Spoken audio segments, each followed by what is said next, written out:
Hello and welcome CMA final student in the most awaited video. So आज इस video में अपन discuss करेंगे how to get pass in CMA final CFR।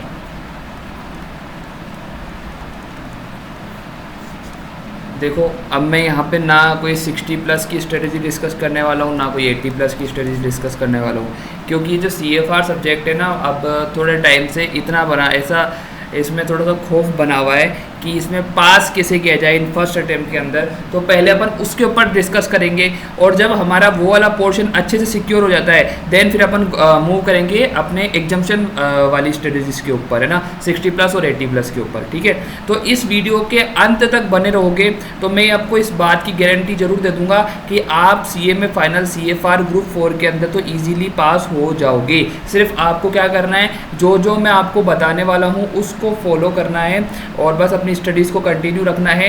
Multiple revisions देने हैं जो, और इस वीडियो के लास्ट में एक गिफ्ट भी मैं आपको दूंगा, उसके लिए आपको लास्ट तक वीडियो देखना पड़ेगा। देन चलो ठीक है, अब स्टार्ट करते हैं ना। अब सिलेबस को अगर अपन देखें तो देखो, सिलेबस जो है वो अपना है ना काफ़ी सारे पोर्शंस में डिवाइडेड है। जो मेजरली अपन डिस्कस करेंगे वो इंडेस से रिलेटेड ही डिस्कस करेंगे। ठीक है, इंडेस से रिलेटेड ही डिस्कस करेंगे, है ना। अब इंडेस में भी देखना, मैं आपको एक चीज़ बताता हूँ। जैसे मान लो जो आपका सेक्शन ए है ना, सेक्शन ए, इसके अंदर टोटल 12 इंडेस दिए हुए हैं, है ना। अब 12 में से भी आप है ना इसको दो पार्ट में तोड़ दो, 11 इंडेस अलग और एक इंडेस अलग। जो अलग है वो है इंडेस 102, है ना, शेयर बेस्ड पेमेंट वाला। ठीक है, और बाकी ये रिमेनिंग हो गया। ठीक है, अब ये जो इंडेस है इनको ना अपन ना कैसे कवर करेंगे, इनको शॉर्ट जो चार्ट्स होंगे उनके थ्रू कवर करना है। और इसमें देखो, अब आपको है ना जो ICMA का मॉड्यूल है ना, मेट है, उसको छोड़ना नहीं है। वैसे वो कुछ काम का है भी नहीं, मैं वो क्लियरली बता रहा हूँ। जो इंडेस जो स्टार्टिंग वाले 11 इंडेस दिए हुए ना, उसमें मतलब अब क्या बताऊँ मैं आपको, जो मॉड्यूल डिज़ाइन किया गया है ना वो बिल्कुल सही नहीं है ना। लेकिन अब उसमें जितनी भी थ्योरी लिखी हुई, जितना भी कंटेंट लिखा हुआ है, चाहे यानी जितना अपने एग्जाम में आने वाला है उसका 10% भी नहीं है, लेकिन उसको पढ़ लेना है एक बार अच्छे से। जो उसकी प्लेन थ्योरी है उसको पढ़ लेना है, क्योंकि MCQs ड्राइव हो जाते हैं वहाँ से। ठीक है, तो एक चीज़ तो ये करके चलनी है आपको, है ना। अब सेक्शन ए अपना इंडेस वाला है। सेक्शन जो B है, सेक्शन B अपना इंटरेस्टिंग रहेगा और स्कोरिंग भी रहेगा थोड़ा। इसके अंदर देखो अपन क्या पढ़ेंगे, फाइनेंशियल इंस्ट्रूमेंट पढ़ेंगे, है ना। और इसका क्वेश्चन शोर 7 मार्क का दिखेगा आपको 100%। वैल्यूएशन शेयर गुडविल पढ़ेंगे अपन। ठीक है, इसका भी शोर 7 मार्क का क्वेश्चन मिलेगा आपको।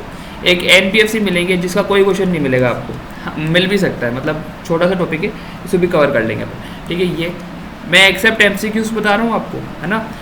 ये सेक्शन B ऐसे रहेगा।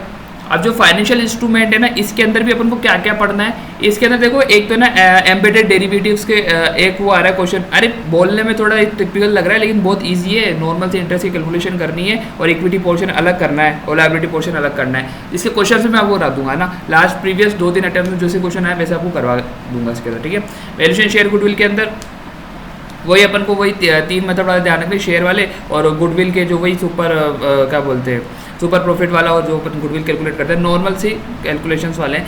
अब इसमें देखो कुछ टिपिकल सम्स बन जाते हैं, तो वो सम्स आप कैसे करोगे। जो प्रीवियस, ये मान लो कि अभी लास्ट पेपर हुआ था जून 2024 का, तो जून 2024, दिसंबर 23 और जून 22, और सॉरी जून 23, यहाँ तक के आपको ये जो क्वेश्चन थे ना वैल्यूएशन शेयर गुडविल के, उनको तो मस्ट करना ही करना है। पीछे तक भी जा सकते हैं अपन, है ना। और हाँ, एक और चीज़ बताऊँ, ये जो इंडेक्स के लिए है ना, आप इसके अंदर रेफर मत करना, पुराना वाला तो बिल्कुल मत करना। प्रीवियस 1-2 अटेम्प्ट के देख रहे हो, सिलेबस वाइज की अच्छी बात है, लेकिन जो पहले आते थे AS के क्वेश्चन आते थे, अब काफ़ी जो स्टूडेंट होते हैं वो ये दिमाग लगाते हैं कि AS और इंडेक्स सेम ही तो होते हैं, जो AS में क्वेश्चन आते थे वो इंडेक्स में पुट हो सकते हैं। अरे ऐसा होता है, लेकिन बहुत छोटे छोटे माइनर चेंजेस होते हैं जो आपको मिलेंगे नहीं, और अगर मिलेंगे नहीं तो कुछ क्वेश्चंस गलत हो जाएंगे। तो इससे बेटर यही है, इसके अंदर को रेफर मत करना पुराने वाले सिलेबस के, 2016 सिलेबस के इसके अंदर बिल्कुल रेफर मत करना, है ना, इंडेक्स से रिलेटेड चीज़ों में। ठीक है, अब सेक्शन C, है ना, अपना है बिजनेस कॉम्बिनेशन का इंडेस 103।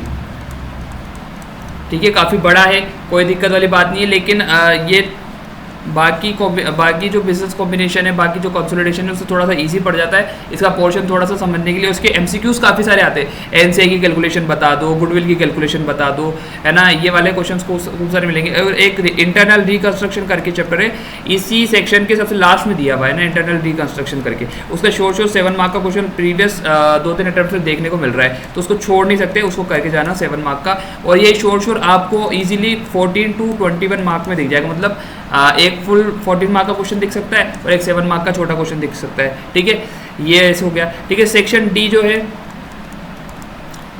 ठीक है, सेक्शन डी जो है कंसोलिडेशन के ऊपर है, कंसोलिडेशन इंड एस 110 के ऊपर है। अभी थोड़ा सा ट्रिकी पड़ जाता है, टफ पड़ जाता है पार्ट, लेकिन अब वो ये कि एक बार तो आपको करना ही है, मॉड्यूल के तो सारे सम करना ही है।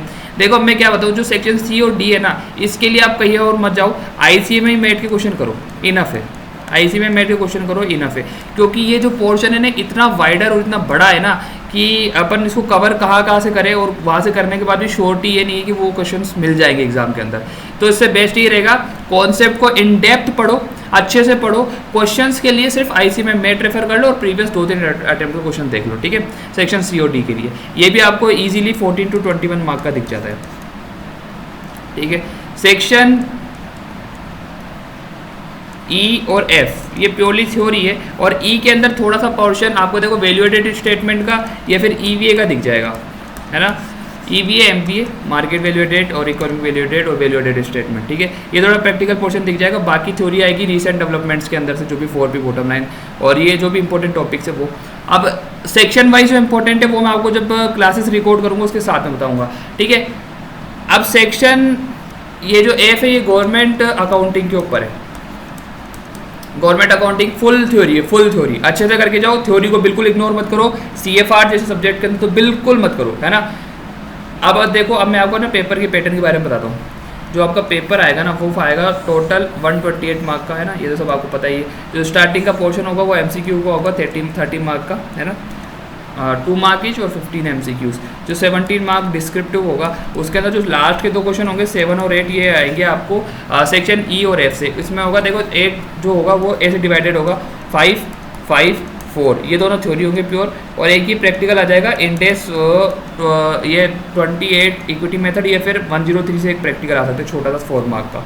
ठीक है, और 7 जो होगा क्वेश्चन 7 वो ऐसे डिवाइडेड होगा 7 और 7 में क्या होगा, यहाँ पे देखो जो मैंने आपको बताया ईवीए, एमवीए और वैल्यूएटेड स्टेटमेंट का एक सम आ सकता है, और ये थ्योरी आएगी यहाँ पे। ठीक है, अब अपन चले सेक्शन क्वेश्चन नंबर 5 और 6 जो आएंगे वो आपके 14 मार्क के 2 क्वेश्चन दिखेंगे आपको, और ये कहाँ से आएंगे, ये आएंगे आपके 103 से एक आएगा और 110 से एक आएगा। ठीक है, उसके बाद में अपन आएंगे 2, 3 और 4, ये आपको इंडेक्स में से कोई सा भी क्वेश्चन मिल सकता है, जो 11 इंडेक्स मैंने आपको बताए थे। जो क्वेश्चन नंबर 3 जो होगा ना, ये आपको सेक्शन बी के अंदर से एक क्वेश्चन तो आएगा फाइनेंशियल इंस्ट्रूमेंट का, और एक क्वेश्चन आएगा वैल्यूएशन ऑफ शेयर और गुडविल का। ठीक है, क्वेश्चन नंबर जो 4 आएगा ना वो आएगा, देखो एक तो क्वेश्चन नंबर जो 4 मिलेगा ना वो आपको मिल सकता है, ये थोड़ा डिफरेंस मिल सकता है। रुको एक मिनट, ये जो है ना फाइनेंशियल फाइनेंशियल इंस्ट्रूमेंट और शेयर गुडविल ये आएंगे इसमें 4 में मिलेंगे आपको, 7 मार्क का ये, है ना, और वैल्यूएशन शेयर गुडविल आपको मिलेगा 7 मार्क का, है ना। और जो क्वेश्चन नंबर 3 होगा ना ये आपको मिलेगा, एक मिनट मैं इसको रिकंसाइल करता हूँ, जो पास्ट अटेम्प्ट का है ना एक बार उसके हिसाब से ले, तो अगर अपन एक मिनट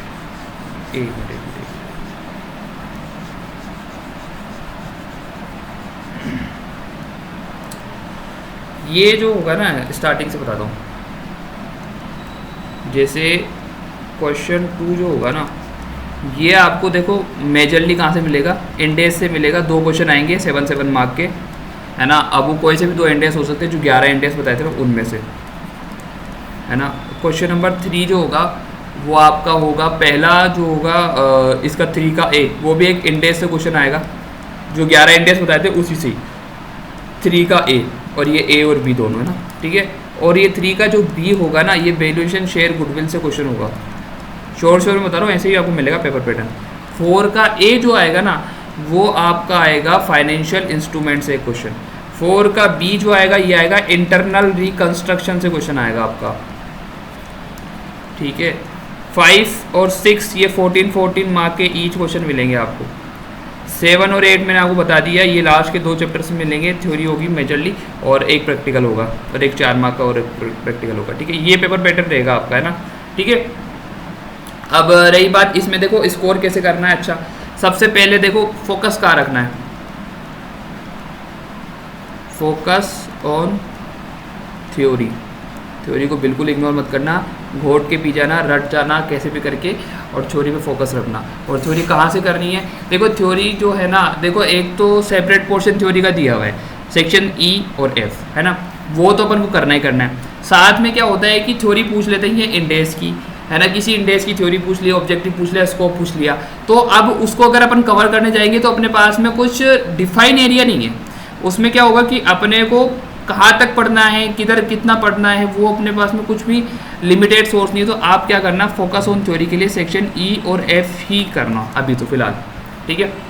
फर्दर अगर मुझे आगे कुछ लगता है तो मैं कुछ रिसोर्सेस आपके लिए लेके आऊँगा और फिर उससे अपन थ्योरी और कवर कर लेंगे। उसके बाद में आपको फोकस करना है, focus on end S. End S में बात कर रहा हूँ मैं 11 इंडेस की, जो स्टार्टिंग वाले इंडेस है ना, वो काफ़ी इंटरेस्टिंग भी है और इजी भी है और जल्दी हो जाएंगे। अब क्वेश्चंस कहाँ से करने वो मैं आगे बताऊँगा आपको, ठीक है। 11 इंडेस, है ना। और आपको फोकस करना है सेक्शन बी के ऊपर, सेक्शन बी के ऊपर।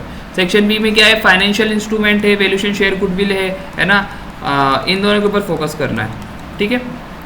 और उसके बाद में फिर इंडेस 103 करना है, और इंटरनल रिकंस्ट्रक्शन इसी के अंदर आ गया, और फिर 110 करना है। ये सीक्वेंस आपको फॉलो करना है, ठीक है। सबसे पहले ये, और 1 ABC कर सकते हो आप इसको, है ना, ठीक है। अब ये पोर्शन छोड़ना नहीं है, बड़ा है तो छोड़ना तो नहीं है अपन को, लेकिन इसको तब करना है जब अपन को ऊपर कॉन्फिडेंस आ जाए, और उसके बाद फिर डीपली कर सकते हो, उसकी नॉलेज होनी चाहिए। MCQs बहुत ज़्यादा आएंगे इसके अंदर से, और MCQs जो आएंगे ना इस पोर्शन में से, वो ज़्यादा टफ नहीं होंगे। बेस्ट पार्ट यही है ना यहाँ का, ओके। अब अगर अपन और आगे चले तो मैं आपको बताता हूँ, हाँ मैंने आपको गिफ्ट के लिए बताया था, गिफ्ट ये रहेगा, मैं 100 क्वेश्चन दूंगा आपको, 100 क्वेश्चन का PDF दूंगा एग्जाम से 2 महीने पहले, मतलब 10 दिसंबर से एग्जाम, आपके एग्जाम है, तो मैं 10 अक्टूबर तक आपको एक PDF दूंगा, है ना। उस PDF में क्या होगा, उसमें सेलेक्टिव क्वेश्चंस होंगे कुछ, है ना, और उनके आंसर्स होंगे। कोशिश करूंगा उसको सोल्व भी करा पाऊँ वीडियो के थ्रू, अगर नहीं होता तो मैं क्वेश्चंस का PDF तो जरूर से आपको प्रोवाइड कर दूंगा, फ्री ऑफ कॉस्ट रहेगा सबके लिए। लेकिन इस PDF को करने के बाद, अच्छे से करने के बाद, एक बार रिवाइज करने के बाद, इन क्वेश्चंस का सीक्वेंस तक आपको याद हो जाए, मतलब इतनी बार आपको प्रैक्टिस करना है उसको, बार बार, और वो क्वेश्चंस वही होंगे जो आपने अभी तक की स्टडी में पढ़ा है। अब अपनी स्टडीज़ को कंटिन्यू रखिए, आगे मैं वो PDF भी दूंगा, इस जिससे क्या होगा कि आपकी जो स्ट्रेटेजी है, जो आपकी प्लानिंग है, उसको एक थोड़ा सा बूस्ट मिलेगा, और आपके चांसेस पास करने के और प्लस 55 और 60 लेके आने के, 60 अबव तक आप पहुंच जाओगे, ठीक है। फाइनली देखो, इस वीडियो का जो टाइटल था वो था how to get pass in CFR। अब तक मैं मानता हूँ कि आप इस स्ट्रेटेजी को देखने के बाद में इतना श्योर कर चुके होंगे कि आप पास तो हो रहे हैं, अगर आप अपनी स्टडीज को कंटिन्यू रखते हैं। देखो अब इसमें क्या है, CFR जैसे सब्जेक्ट के अंदर आपको मल्टीपल रिविजन पे फोकस करना है। देखो अब मैं यहाँ पे 2-3 रिविजन नहीं बोलता हूँ, 2-3 रिवीजन भी सफिशिएंट नहीं है, और 2-3 रिवीजन सफिशिएंट भी है, वो आपके पैटर्न ऑफ स्टडीज़ पे डिसाइड करता है ना, डिपेंड करता है, ठीक है। तो बस वही है, मल्टीपल रिवीजन्स करो। कोर्स एक बार हो गया, ठीक है, जैसा भी हुआ, मतलब मैं आपने डीपली किया नहीं किया, अगला जो रिवीजन होगा उसको थोड़ा डीपली कर लेना, उसके बाद वाला फिर थोड़ा फास्ट, उसके बाद वाला थोड़ा फास्ट, उसके बाद वाला थोड़ा फास्ट। देखो ऐसे करके ना अपन को टोटल मिला के 4 रिवीजन होते हैं। 4 रिवीजन कैसे होते हैं मैं आपको बताता हूँ। पहली बार तो कोर्स कंप्लीशन हो जाता है ना, फर्स्ट टाइम तो कोर्स कंप्लीशन हो जाता है, फिर उसके बाद में अपन एक रिवीजन करते हैं, फिर उसके बाद में फिर अपन एक शॉर्ट रिवीजन करते हैं, है ना, ठीक है। ये 2 रिवीजन होते हैं, और फिर एक रिवीजन होता है एग्जाम से 10 दिन पहले, एक बार अपन कोर्स को वापस से देखते हैं, और एक रिवीजन होता है एग्जाम से जस्ट 1 दिन पहले। तो ऐसे मिला के देखो आप 5 बार तो उसको कंप्लीट करते हो, है ना। फिर उसके बाद में अपन MCQs के सेशन लेके आएंगे, तो उससे क्या होगा, कॉन्सेप्ट और ज़्यादा आपके शार्प हो जाएंगे, अच्छे से हो पाएंगे, ठीक है। तो उससे भी काफ़ी सारी हेल्प मिलेगी, है ना। बस यही है मेरी तरफ से, और बाकी जितना भी मैं एफर्ट्स पुट कर सकता हूँ वो मैं करूँगा, है ना। बस आप इस मैंने चैनल पे बने रहे, और जो रिसोर्सेज मैं निकाल सकता हूँ ना वो आपको ला के दूंगा, ठीक है। तब तक के लिए बाय बाय, थैंक यू। और वीडियो अच्छी लगे तो क्या करना है आपको पता ही है, अपने फ्रेंड्स को शेयर कर देना, एक यानी जैसे मान लो कि एक भी कोई देख रहा है तो अपने एक फ्रेंड को शेयर कर देना, बस और कुछ भी नहीं है। और लाइक सब्सक्राइब करोगे तो मेरे को थोड़ा मोटिवेशन मिलेगा तो मैं और ज़्यादा है ना अच्छे तरीके से आपके लिए काम कर पाऊंगा। और अगर मान लो कि कुछ मिलता भी नहीं है ना, थोड़ा थोड़ा फल मिलता रहे तो आदमी अच्छे से काम करता है। अगर नहीं मिलता तो फिर मैं थोड़ा डिमोटिवेट हो जाऊँगा और क्या पता फिर नहीं कर पाऊँ इतना अच्छा। ठीक है, खैर कोई बात नहीं, तब तक के लिए थैंक यू, बाय बाय, मिलते हैं नेक्स्ट वीडियो में ना।